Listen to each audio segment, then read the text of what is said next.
So Zach and I had our follow-up fertility appointment, and I thought today I would share with you the plan moving forward.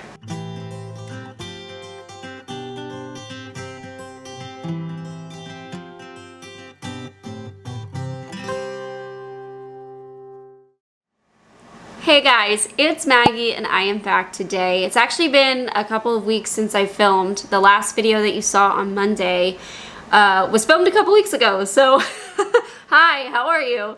I don't know, life just got a little bit hectic and busy again. It always seems to around the holidays, and then some other stuff has been going on, so it really has taken my attention away from making videos, which I hate because I really enjoy this and it honestly is a big stress relief. It helps me process things, but I'm here today because I wanted to share with you. I didn't want to leave you hanging on that fertility appointment. I wanted to share with you what our plan is. And I think, you know, I was really positive going into my follow-up fertility appointment because all of our results, both Zach's and mine, have come back as completely normal. And that was unexpected. We did not expect that. The doctor started off the appointment by saying, so I was fairly certain your tubes were going to be blocked, and they aren't at all. So we don't know why you're not getting pregnant. And as somebody with Crohn's disease, you know, I've had it for 20 years or however long it's been, I don't hear normal. Like, it's just, there's always something going on. There's always some issue. So to go to a doctor who is looking at that particular system and to hear, yeah, it's all normal. Like, your uterus is normal, your fallopian tubes are normal. I was excited. I was really, like, relieved to hear that. And then we had the appointment and I, you know, got an idea, I got a sense of the plan moving forward, and it's exactly what I thought it would be. But once the doctor said it just, I guess it kind of settled in, and I was like, well, if this doesn't work, then what? And that kind of made me feel weird, and that kind of made me feel sad. So, I'm balancing between just don't get your hopes up, because like I have consistently said, I am trying to remind myself that this may not ever happen for me. I do get a lot of comments, and I know they're coming from people trying to be really nice and helpful, but the whole, like, just relax or drink wine or you know, throw your legs up in the air afterwards. I have done everything. It's been 3 years of me doing everything, and I don't share it a lot on here because I like to focus on the IBD and the ostomy stuff. I think that's where I have a lot of knowledge. This is all new territory for me, but I have tried everything, and 3 years is a long time. I mean, they consider you having infertility if you don't have success after a year, so it's been 3. Yeah.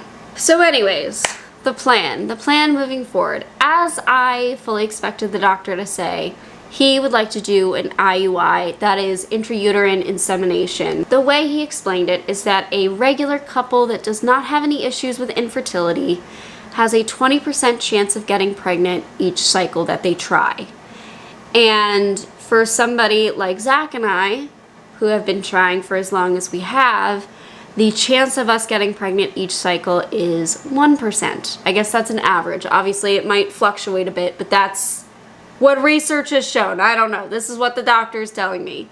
An IUI would bring our percentage chance per cycle up to 14%, around that area. So it's not quite to normal, but it's a heck of a lot better than 1%. And the way he would like to do the IUI, and I am fully on board with it, is a medicated IUI. So there would be 3 different medications we would use to basically help make my body do what it's supposed to. As far as we know, it's already doing that, but we're gonna help it along. We're gonna give it the best chance possible. So the way that this works is it's kind of involved, but not nearly as involved as IVF, thank goodness. We are going to try 3 cycles of IUI.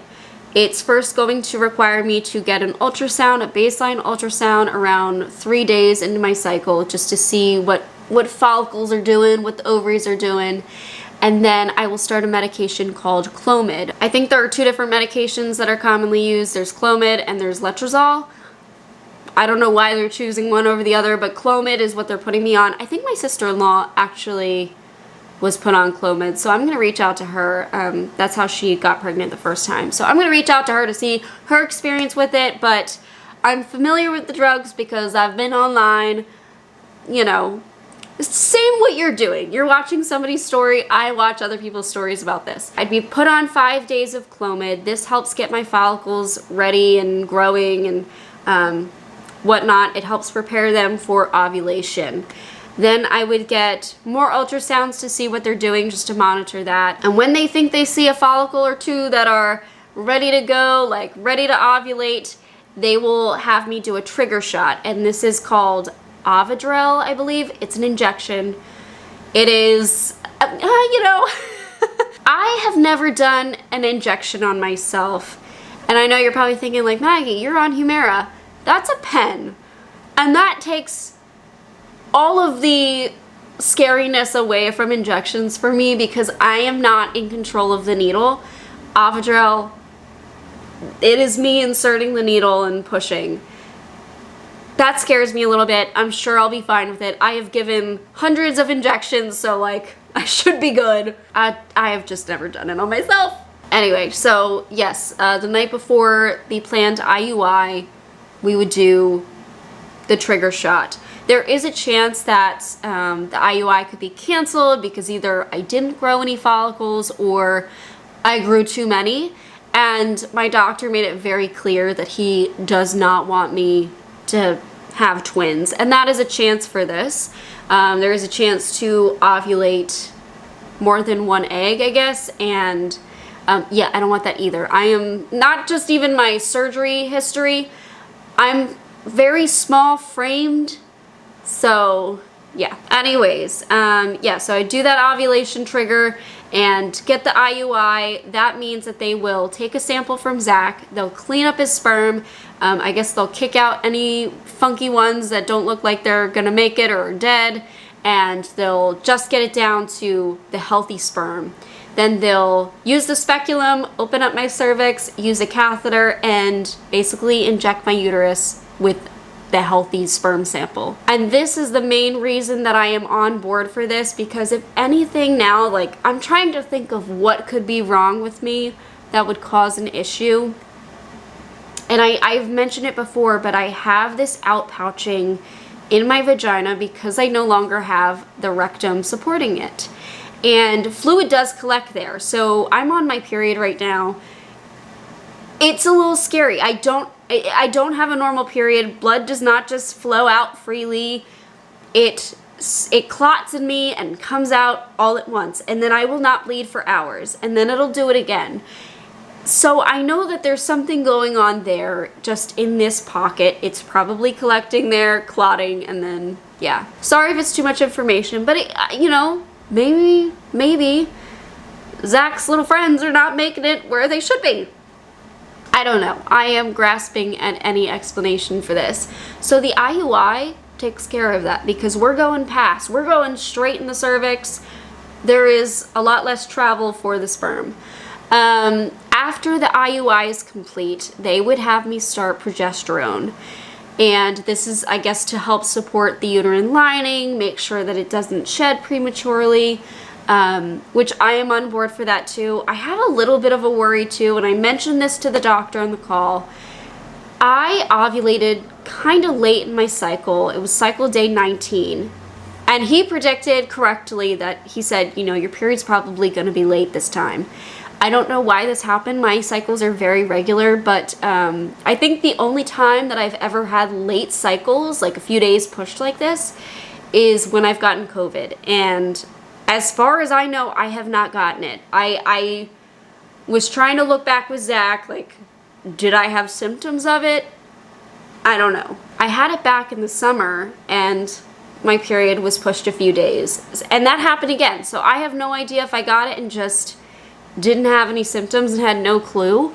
That's the only thing I could think. Or that the HSG maybe messed with things. I'm not really sure. So I mentioned all of this to him, and he said, you know, because we would be doing medicated IUIs, it eliminates those issues. Like, we are making sure that you're ovulating, and we are making sure that the progesterone keeps your uterine lining good, and would support implantation, basically.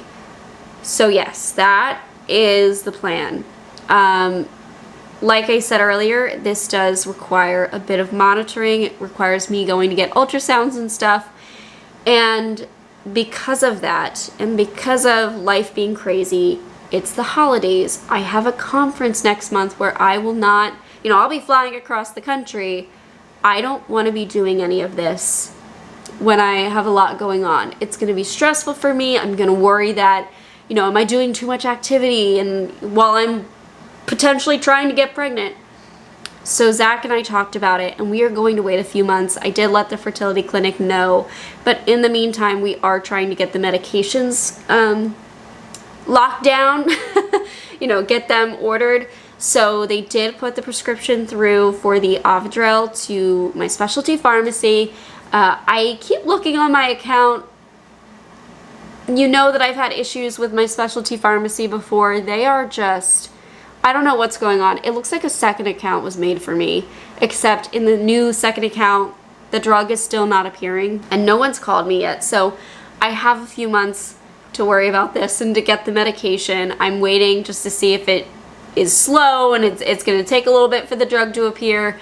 I have to figure out how much it's going to cost, because my fertility clinic said if it costs more than $75, don't even bother getting it there. We have a pharmacy that we work with that you pay out of pocket, but it's $75. So I need to figure out the price of it. And then for the other medications, I know I got the notification from my pharmacy that progesterone is in stock. It's already filled.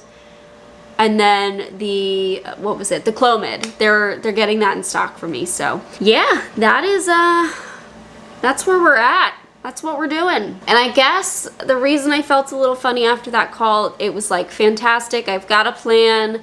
But in my mind, this feels like the last step before IVF. And I think it is usually. And that's not something that in this moment in time, Zach and I are interested in. I know I get a lot of suggestions to just adopt. That is already, just to answer them, because I know I will get the comment if I don't say it. We already want to adopt. We are not financially in a position to adopt. It's very costly, and it's just not something we can do right now. Surrogacy, I'm not interested in that at all. The whole reason I'm doing this is because I want to experience pregnancy myself. And third of all, IVF, it's expensive, and Zach and I don't know if we like the idea of it. So to clear all that up, this is because I want to experience pregnancy, and I think Zach wants to experience me experiencing pregnancy. Yeah, that's where we're at. And I've seen a few comments where there are a few other people kind of going through the same thing at the same time. And, you know, keep me updated on how you're doing, because, oh, this is weird. When I was very little, and if you watch my pregnancy with ostomy videos with Megan, she has a very similar story. I remember when I was diagnosed, my dad asking the doctor, will she be able to have children with this? And that doctor was just terrible. I've talked about that person before, but she said no. So in my mind, I never thought I would have the opportunity to have children. Now we know many people with IBD have very healthy pregnancies, and sometimes it even, you know, helps their symptoms. And also many people with proctocolectomies have had babies, and ostomies have had babies. So it's possible this doctor was just an idiot. That's where we're at. I'm just going to prepare, try to get the medications, keep my fertility clinic updated on my cycles. They want to know the first day of all of my periods until start with the IUI process. And we'll go from there. He wants to do 3 cycles, and we'll see if anything takes. I mean, how amazing would that be? I have very low hopes. I'm trying to keep them low, because 14% is not great. That's why people go to IVF, because it's a higher success rate. But I just, you know, there may come a time where Zach and I are like, yeah, let's do it. Let's go forward with it. But at this moment, wow, just, it's a lot. So that is the update for you. IUI is where I'm heading. That's what we're gonna do. I will keep you updated on when I start going through that process. I might delay it a little bit just in case anything happens, but in my mind, I don't know. I guess I should have a little bit of hope for it, but if I don't have any hope and it's successful, I'll be really thrilled. I'll be really happy. I just don't want to be too disappointed, you know? We shall see how everything works out. It'll work out in the way it's supposed to. I just have to have faith in that.